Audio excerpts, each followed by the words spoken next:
Tapi nak gue ada bayang wong soleh kudu steril kau wong kafir lah terus gue gak tau maca sejarah. Nabi Musa itu rumah Fir'aun.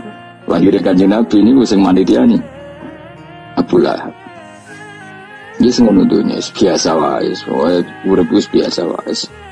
Mesti biasa wae penting soleh, di hati soleh, rezeki wis minawas. Wae takluk gue pangeran, ora usah sok suci, ora usah sok bener dhewe biasa wae. Dunya kabeh kersane napa? Pangeran. Ya sudah seperti ini. Yang soleh kayak Salabah malah akhirnya suul khotimah. Padahal dulu disebut hamamatul masjid, tukang itikaf. Gak tahu mulai komitmen, tapi akhirnya suul khotimah. Wahsi sing mata ini kekasih Nabi, rupanya mata ini Hamzah ditakdir husnul khotimah. Makanya itu ngoyamu qalbal qulub tabbit qalbi ala. Ini kita tidak pernah tahu.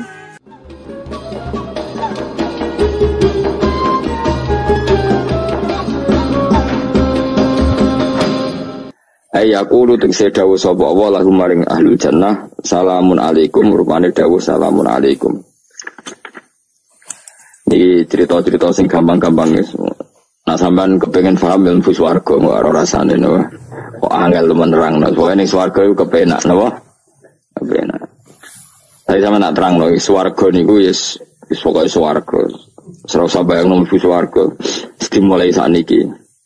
Ya nak ya khisimun ya tenwa kan apa ketika terjadi kiamat niku tak khuduhum wahum khisimun. Jadi manusia itu takdir itu seneng tukaran. Karena tadi sengketa yang mari tukaran, pendapat baik yang masih nyari yang terbaik, sama-sama kebenaran nyari yang paling benar. Karena manusia itu dari awal kurang penggawean. Jadi barang apik cek diperdebatno dengan yang luwih napa apik. Sehingga bayangannya pangeran niku soben nak kiamat kapan saja terjadi wong lagi sibuk para padu lagi sibuk gegeran wis mesti karena tadi manusa niku mun watak dasare niku konflik ya tadi misalnya pengurus masjid bahkan mungkin organisasi perdamaian itu pas rapat ya tukaran padahal organisasi ini perdamaian ya tapi pas rapat lalu solusinya apa? Solusinya begini sih, tok debat gini. Padahal, organisasi perdamaian. Tapi ya tetap tukaran. Asal cek manusia itu tukaran. Uniknya lagi manusia itu kalau ingin damai juga harus punya alat untuk tukaran. Nah orang ya tidak. Lalu kalau nanti ngaji kitab dalam salah satu kitab ada makalah gini. Idza aradta as-sulha fasta'idda lil harbi. Kalau kamu ingin damai, maka siapkan alat perang sebanyak mungkin. Karena logikanya gini ya, kalau misalnya ada bajingan atau penjahat, dia punya bom, punya pedang, terus kamu sebagai orang soleh tidak punya apa-apa, bisa nggak bergening perdamaian? Kan nggak bisa. Mereka terpaksa damai karena kamu punya senjata yang imbang. Jadi kalau musuh kamu punya nuklir, terus kayak nggak punya apa-apa, ayo damai wae. Kamu kan rugi damai. Wong tak bom kena kok damai barang kan gitu. Makanya kamu harus punya senjata yang imbang. Makanya dalam tafsir-tafsir itu diterangkan ketika Allah menyuruh kita wa'iddu lahum mastata'tum min quwwati wa min ribatil khaili turhibuna bi aduwallah. Kamu umat Islam harus menyediakan alat perang sebanyak mungkin. Itu bukan berarti Allah menyuruh umat Islam perang terus ibuatan. Dalam keadaan dunia yang banyak gesekan seperti ini, orang itu bisa damai justru kalau sama-sama punya senjata. Dan itu teori itu dipakai seluruh dunia. Sekamane cara sing didelok wong akeh sing ora jare. Misalnya Amerika kan terkenal dikjaya, Korea Utara ben dirgani Amerika kudu gawe senjata sebanyak-banyaknya. Ya sudah seperti itu sudah teori yang dikatakan Quran. Karena manusia punya watak dolim. Watak dolim itu nak ora diimbangi ya mesti yang satu diinjek. Makanya dalam fikih Islam itu lucu. Fikih rodok jorok tapi gelem ra gelem kayak kudu setuju. Nek cara fikih iku kowe dibojo ayu cek elek. Nek ra gelem mbok kumpuli ra wajib mbok nafakoi. Dadi kono iso ngancam gak buka dhuwit ra tak kei. Ajane rodok jorok fikih. Itu cara fikih memang gitu. Perempuan itu tidak wajib melayani suaminya jika tidak dikasih nafkah. Lucunya fikih yang merokokasi sing lanang dan wong lanang ra wajib nafkahi nek ra dikai. Iku wis ora usah terangno iku opo. Jadi fikih itu karena ngikuti teori umum. Makanya Mbah Mun itu fikih kata beliau itu, aku fikih ini ra cocok, aku apa mau omah tapi dagangan perkara itu. Tapi memang secara prosedur fikih gitu. Mana wong kere-kere itu pancen wis ora entuk jatah kelon karena ra iso nafakoi gitu. Itu cara fikih. Memang seperti itu. Karena kere kok pola, no? Kere kok pola. Kalau nak kere kudu ganteng. Jadi orang entuk jatah sing wedok sing seneng lah itu iso entuk jatah, tapi nek wis kere elek ya wis nelongso perkarane memang. Jadi karena seorang istri wajib melayani suaminya jika tidak kodak nafakoi. Bahkan menurut fikih Islam itu boleh rafa. Jadi oleh rafanya hakim. Pak Hakim suami saya kere itu boleh. Dan itu bisa diceraikan oleh siapa? Hakim. Jadi rafa. Karena tadi manusia itu yakhisimun di mental konflik. Dan mental konflik itu tidak dihilangkan Allah sama sekali kecuali nanti setelah di surga. Makanya Allah ngendikan apa? Wa naza'na ma fi sudurihim min ghillin. Jadi sifat dengki, sifat hasud itu dihilangkan nanti setelah di surga. Hanya di dunia itu antar wong soleh ya mesti hasud. Mana ada sing ora soleh, sing soleh wae kudu hasud. Ya senine ngono. Waduh Indonesia ini rebutan dari presiden iku rebutan masjid geger. Bahkan rebutan ngeklaim nak salate paling sah, torekoe paling bener itu ya geger. Padahal yang ngerti otoritas itu yang pangeran, tapi manusia tetap menang kalah pokoknya geger. Besok sak PT nak sing dalan ya geger. Kalau sering Pak besok balapan kadang nggih sak napa? Sak PT, sak PO itu.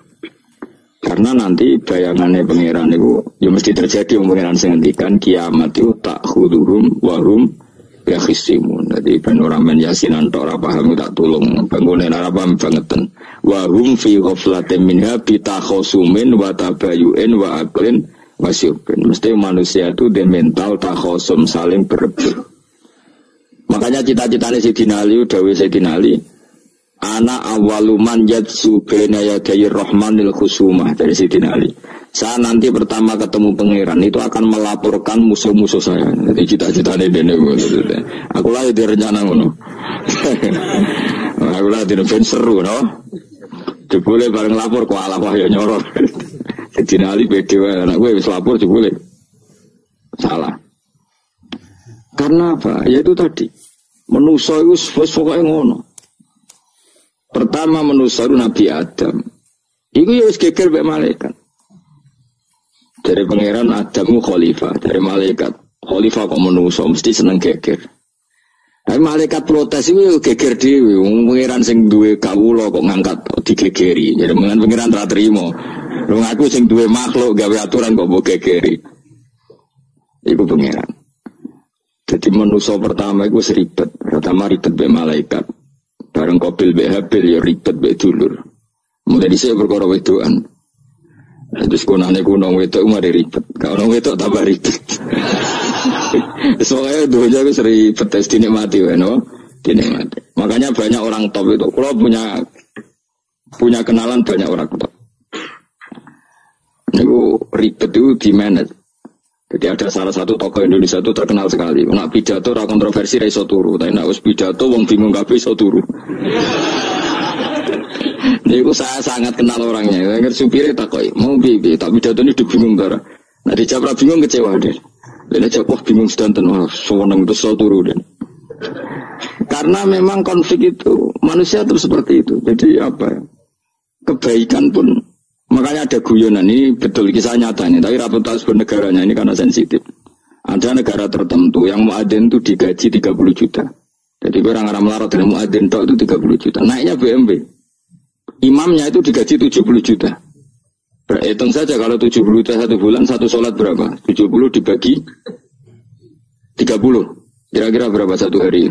2 juta, sekitar 2 juta 200 lah. Enggak kayak Indonesia, imamnya fakir-fakir, terus muadzinnya fakir-fakir. Dikira itu satu prestasi negara itu karena mengapresiasi, menghormati muadzin dan sebelumnya yang kiai Indonesia aja penak, madikman ke sholat terus. Mesti lah madikman ke sholat terus, gak ada gajinya. Akhirnya kecewa dong. Semenjak itu berani cerita prestasi negara itu pada Indonesia. Dia itu bangga negaranya itu menghormati imam sampai digaji muadzin digaji. Terus dikirakan Indonesia dinya. Imam Indonesia kan fakir-fakir, kadang wis padasane elek imami dhewe, komat dhewe. Terus macam-macam lah. Nah. Tapi dekne gak ngerti nak Indonesia ku pinter tukaran, pinter debat. Oh, berarti ke sholat terus itu perkara ono gajine tuh. Makanya imam di sana sergap-sergap karena kalau nggak ngimami dipotong gaji. Semenjak itu negara itu nggak pernah cerita prestasinya negaranya mengelola imam. Nah itu dunia-dunia kemarin geger. Saya sering debat sama banyak kiai karena itu. Gue setuju di masjid imami digaji sama ndak. Misalnya saya partai ikhlas, setuju ndak biar imami itu ikhlas. Ada yang partai realistis, mereka kan punya keluarga, harus digaji dong, kalau enggak kasihan. Partai realistis versus partai ikhlas. Menang mana coba? Menurut hukumnya Allah mungkin menang ikhlas, tapi partai realistis, masuk uang kok ngimami tok rantuk gaji. Artinya apa? Dalam kebenaran saja bisa diperdebatkan, apalagi barang benar baik batil. Karena manusia itu punya mental wahum yakhisimun. Ya sudah seperti itu. Makanya nanti benar-benar gak ada konflik itu di akhirat. Mengenai akhir imam itu gak bangga. Surga imami maksudnya hebat, boleh mergo digaji. Nanti man ke sholat terus, ngono gaji ini. Artinya sholatnya orang Indonesia itu luar biasa. Imam-imam Indonesia tanpa gaji kok. Ya resikonya kadang mutung, itu kan gak masalah. Tapi ya gak masalah lah, tapi tetap ikhlas dibangun apa? Gaji. Mana kalau nu bingung saya, hafid mulai digaji, ustad digaji, kalau bingung ngerti takoi, kok berkali-kali. Beberapa pemprov kan ingin mengapresiasi hafid, dapat insentif, terus ustad. Kalau ngerti takoi, jenengan termasuk setuju apa enggak? Muni setuju, kok didik uang kedunyan, muni ras setuju hafid betul duit kok ora oleh. Aku mending ini, wong alim reso mikir dunia, bener-bener itu yang tanya itu kadang gubernurnya tanya saya, bupatinya tanya saya, Gus di daerah mana-mana itu ustadz, guru madrasah itu dapat insentif. Cara jenengan Rembang setuju apa enggak? Aku jawab yo ngelatih ustadz seneng duit yo rape. Nentang ustadz untuk rezeki yo rape. Ustadz fakir yo akeh tenan.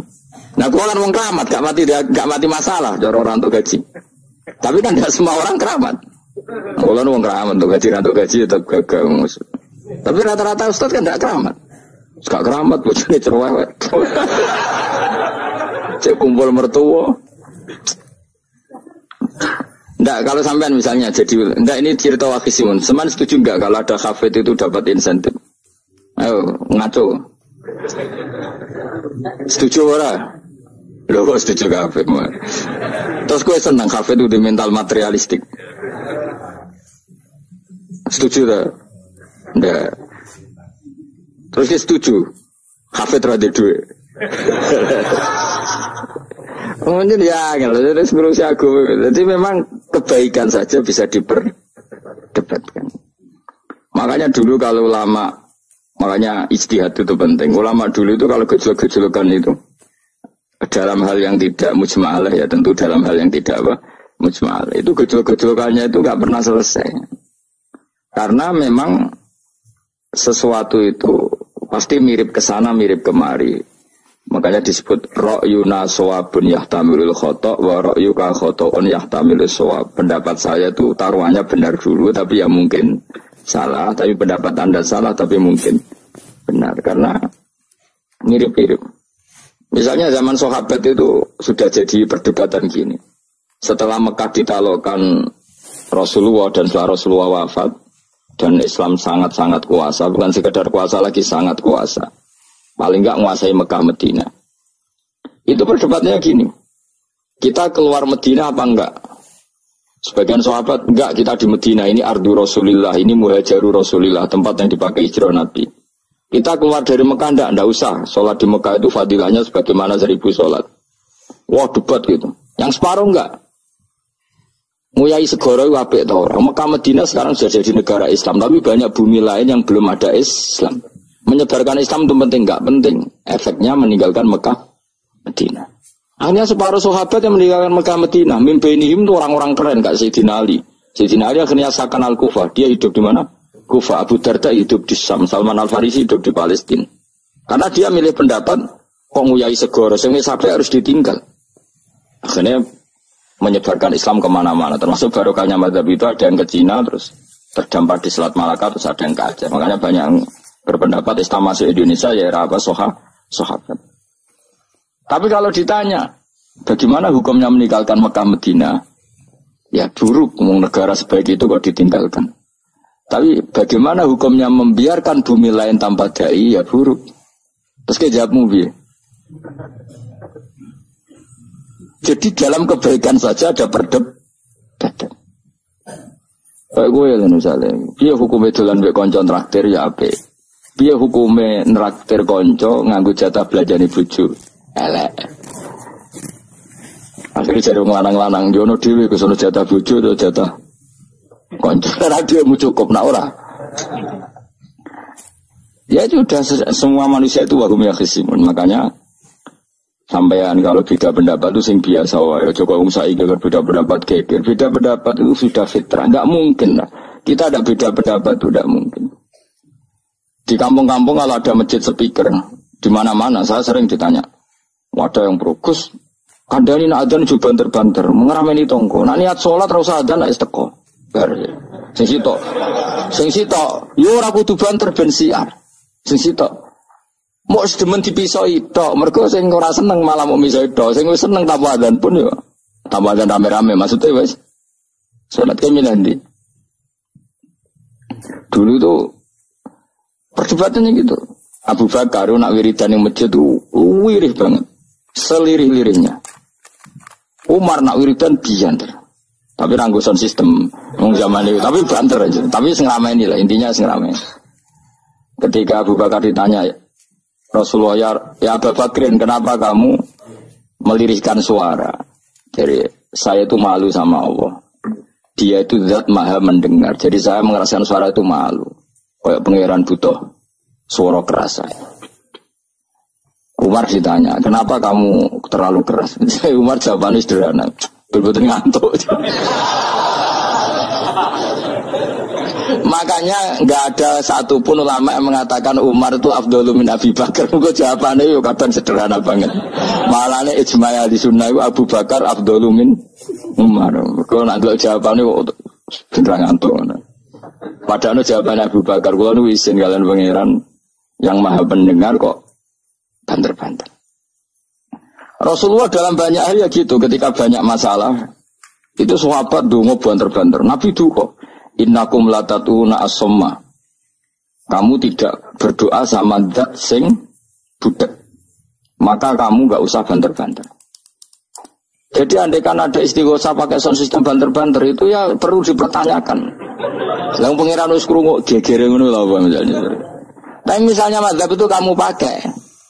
Terus ada pertanyaan, dangdutan saja banter. Kenapa kalimat ibadah boleh banter? Masalah mana? Ya asal isi dunia itu masalahnya. Kemilan dia. Ini cerita saja. Kalau manusia itu istighosah jaluk tolong sama pangeran kan? Pangeran sudah dengar tanpa sound system apa enggak? Kenapa banter-banter?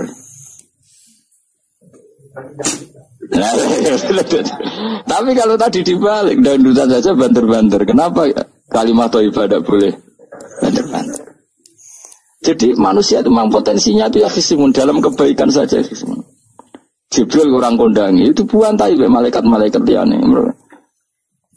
Masyhur itu. Siapa yang enggak ngerti Nabi Ibrahim? Nabi Ibrahim itu nabi keren. Diobong ning geni ambek Namrud. Jibril datang. Saya utusan Tuhanmu, melihat kamu mau dibakar simpati. Nah, terus piye jari Nabi Ibrahim? Yo, nak gue juk tolong tak tolong ya. Ndak saya tidak minta tolong sama kamu. Mungkin aku bodoh makhluk. Kena wani ngomong dengan Jibril. Nabi Ibrahim santai. Maksudnya gue rabe aku sing nulung. Kue kondo aku tak ada no pangeran. Jadi malaikat Jibril. Jadi Nabi Ibrahim. Lo nak soal pangeran, nak soal kondo gue berso. Artinya ngene lho, padha kekasih pangeran yo bantah-bantahan ajeng ngono. Nang ngono nang partai politik ora men geger. Mana nang partai politik geger biasa, wong Jibril geger mek Nabi Ibrahim biasa wae. Lan Mulane ki sampeyan takoki mungkar nangkir kudu wani ben seru napa? Takoki marbuka kula guru TPQ. Ngenyek wong guru TPQ sing ditakoki marbuka. Sing mulang niku kula. Sampeyan ra tau mulang malah takok. Jelas. Balik kali. Itu masyhur itu, termasuk keramatnya Imam Malik itu gitu. Dia itu punya teman guru madrasah. Neng akhirat dicetakoki mungkar nakir marbuka. Malaikat Malik matur pengiran Gusti. Malaikat jinan kandhani iki ambek guru tauhid takoki marbuka. Akhirnya pengiran nyalano malaikat yo sing jenis ngono iku coba takoki. Lucu dong guru tauhid takoki. Sesuai kaji Nabi bisa takoki waman Nabi juga. Para perkara. Kaji Nabi Muhammad terus takoki waman. Iya tapi pun Nabi malah takoki waman Nabi. Makanya menurut pendapatnya ulama-ulama itu pertanyaan mungkar nakir itu tidak bisa digeneralisir. Tidak semua orang ngalami itu. Saya tidak punya rencana untuk mengalami pertanyaan itu. Karena pasti bila-bila. Nah, angger wong ngono Kanjeng Nabi kena pisan. Terus Kanjeng Nabi apa kena pertanyaan waman Nabi juga. Kan ora kebayang. Makanya masyhur itu.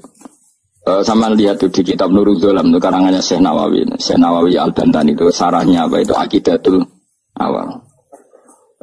Yang Nurul Dzolam yang sarahnya apa? Aqidatul Awam itu. Itu dikarang Syekh Nawawi itu diantara keramatnya siapa itu Sayyidina Umar. Sayyidina Ali itu pernah minta ya Allah beri saya kasaf mukasafah. Mau kepengen roh mletene Umar zaman ning dunya ngruwung disentai. Jajal dekne iku hubungane piye mbek mungkar nakir. Wani gak nyentak mungkar nakir. Mergo pikirane Sayyidina Ali Umar tuh ning dunya kenangane ngruwung tau disentak Umar. Jake wani gak nyentak sinten? Mungkar nakir. Minta sama Allah supaya ngalami kasaf itu ya mukasafah lah, mukasafah tawalam gaib. Itu di dunia wali biasa, nak kira tahu ya banget tenang. Di dunia wali itu biasa dan itu pasti mustajab. Mukasafah, setelah Umar mati, kabundut terus ditunggu nih bedanya, minta kasaf dan tawanan. Umar tangi turu, tangi ke kuburan sawante. Mungkin akhir teko dengan wajah yang sangat mengerikan. Mesti dinali nyeritakno wajahnya itu kal kidril kali kaya ompreng sing nyala. Wes pokoke seru. Wah, jadi dinali kalah iki kiok ora salah kiok. Ternyata apa? Buar mungkin akhir baca kono Umar ngupatek. Kamu tahu kamu enggak bisa apa kamu itu? Saya ini teman dekatnya kekasihnya Allah. Ada ini nggak ada ala kancane. Kamu tahu saya ini siapa? Ana sohibu habibillah. Saya ini temannya kekasihnya Allah. Bukan akhir mulai mikir waduh. Piye. Orang nyentak wes disentak sih. Ini bisa kamu pakai nanti. Wero aku. Wah, aku biasa gue jalalan ngalor itu. Sebenarnya cari muka lagi, ayo jajal moto. Ya repot. Siapa ya? Kan gue woto, raton moto. Kan mau gue woto. Akhirnya mau karena akhirnya nangis nih pengiran. Nangis Gusti, selama ini saya biasa nyentak, kenapa sekarang malah dibentak gitu. Terus kata Allah, ya sing sopan sithik iku semenjak iku mungkar nakir itu punya aturan. Yes ngene aturane, ojo prosedur teman-teman wae nek ketemu kekasihku ojo garang teman-teman. Semenjak iku sudah ada ndak sekarang itu. Sayyidina Ali intine terus oh ternyata konsisten. Maksudnya Umar itu ning akhirat pun masih main sentak. Ya bagus lah konsisten maksudnya apa? Bagus. Karena tadi manusia itu punya mental wahum ya khisimun. Itu enggak bisa enggak. Sudahlah. Di perdebatan kebaikan. Makanya rapat keluarga apa. Masih niatnya silaturahim. Tetap dolan yang dulur. Niatnya silaturahim. Bareng dulurnya rapati perhatian. Dolan yang aduh-aduh. Rapati rahab. Geremeng kan. Padahal niatnya silatur. Itu ada. Organisasi perdamaian. Kira-kira di internalnya banyak konflik. Banyak. Padahal jenis organisasi perdamaian. Coba itu bom-bom dari Amerika atau mana itu kalau ngebom negara tertentu kan karena negara ini apartheid atau apa Tapi untuk berdamai juga melewati apa? Bom dulu. Untuk memaksa satu negara gak perang, ya dipaksa dengan alat perang. Coba Indonesia dijajah Jepang tuh mau pulang karena dipaksa sekutu. Jadi untuk damai saja dipaksa dengan alat perang. Itu dunia. Betapa ada idealnya dunia. Untuk damai saja harus perang dulu. Makanya idza aradta sulhan fasta'id lil harbi. Kalau kamu ingin damai pun harus menyediakan alat perang. Karena kalau nggak punya apa-apa pasti diinjak-injak. Ya sudah seperti itu, ini dunia, semuanya nggak pernah sempurna. Tapi damai harus perang, harus paling nggak punya alat perang. Karena mentalnya manusia itu wahum yakhisimun. Sampai pas kiamat itu cek wahum yakhisimun. Makanya ya sudah seperti itu. Tapi nanti insya Allah baru kayak kesolehan itu perdebatannya dalam kesolehan. Kayak yang dialami malaikat Jibril dan Nabi Sinten Ibrahim. Malaikat Jibril empati ya karena kekasihnya Allah dibakar. Ibrahim merasa dekat sama Allah, gak perlu perantaran malaikat siapa? Jibril. Itu bagus ya perdebatan dua orang soleh. Banyaklah Rasulullah dengan Jibril. Ya sering kadang-kadang debat, tapi perdebatan orang-orang soleh itu memang luar biasa. Coba-coba debat ke Indonesia, bagi negara sebelah sini. Wah negara kami, imam masjid itu digaji gini-gini. Niatnya pokrol coba jadi ke Indonesia. Mantik man ke sholat terus, lah no gaji nih. Jadi akhirnya kan, ya malu tuh. Ternyata sholatnya terus itu karena apa? Gaji. Orang Indonesia tetap sholat tanpa gaji, tapi gerbangnya jalan terus. Loh ya saya sebagai kiai itu sering bingung kalau ditanya gitu. Saya sering kenal bupati, gubernur. Kalau sering tanya, saya itu ingin mengkhidmati agama di Jawa Tengah atau Jawa Timur, ingin ngasih insentif sama guru Madin. Saya sebagai kiai kan bingung, muni setuju didik uang material, muni rasa setuju. Mosok ustaz tapi untuk rezeki kok ditentang. Nah gue jenis setuju apa menolak? Ya Mustafa sing khusyuk yang setuju. Terus bosan dan lebih melarat tuh. Ayo setuju orang. Nah aku mau ngalih anu takdir. Suara kena dipikir tuh ya, suara kena dipikir. Ya karena tadi saya sudah seperti itu. Mohon terus nang. Wamtazil yauma ayyuhal mujrimun. Wa yaqulu lan dawu sapa wa ta'ala. Imtazil yauma. Niki oleh nafsir Imam Suyuti wamtazil yauma ayyuhal mujrimun. Terus wawune niku dilebokno lafaz yaqulu wa yaqulu. Tegese lan dawu sapa wa ta'ala dawu imtazil yauma.